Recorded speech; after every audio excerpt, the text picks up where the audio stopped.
cinema matinee. I ain't got $7.50 to pay. I thought I was gonna hate this movie because I do not like garden gnomes. They look like little bums with pointy hats. Little homeless people. I gotta say, to hear about a 3D cartoon featuring garden gnomes, I'm like, how much mileage can you get out of that? Well, apparently much more than I ever would have thought. And when you mix it with Shakespeare, you get even more stuff. See, that's why I thought I wasn't going to like it. They found a loophole. They found a way around it to not piss me off. Well, you know, I was, after watching this movie, I was like, God damn it. How come I didn't think about that shit?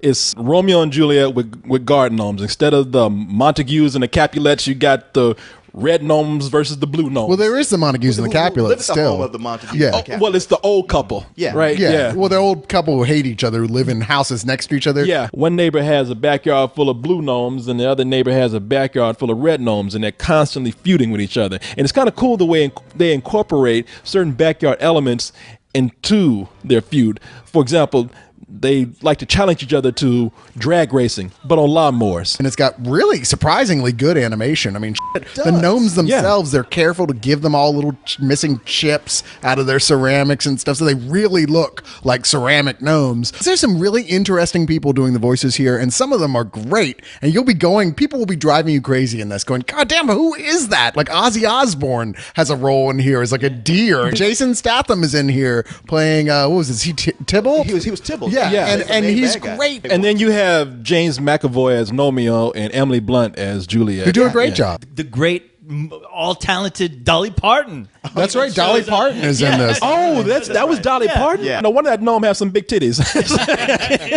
But you know, we're talking great about the film, and I do like the film. I enjoyed it very much. It does lack for me a little bit, though. The characters are there to serve the jokes, and it's not the story that is serving the characters. And that's what I felt like here. None of these characters were deep. I mean, they were fun. They had great lines every now and then. They had some bad lines. Not every joke worked. Like, let's kick some grass. Let's go kick some grass. Oh my God.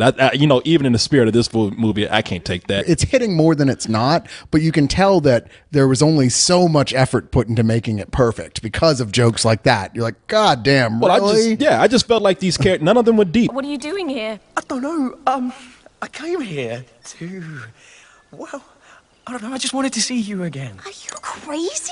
If Dad finds you, he'll bury you under the patio. Find me. Are you kidding? Stealth is my middle name.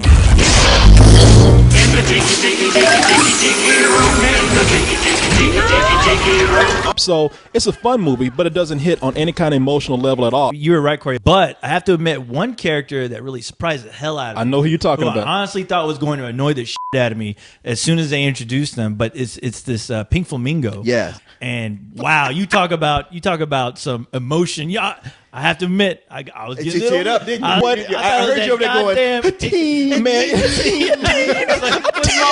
Got a bunch of money pumped into it by Elton John, who Christ.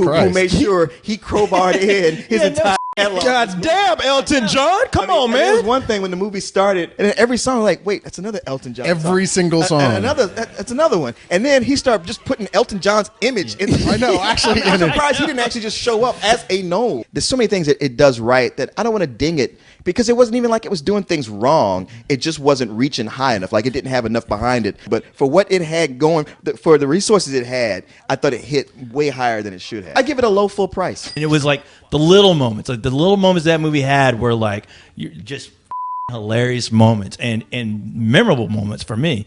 I'm gonna give this a matinee. After all that praise, you're going to give it a matinee? You were coming on it more than he was.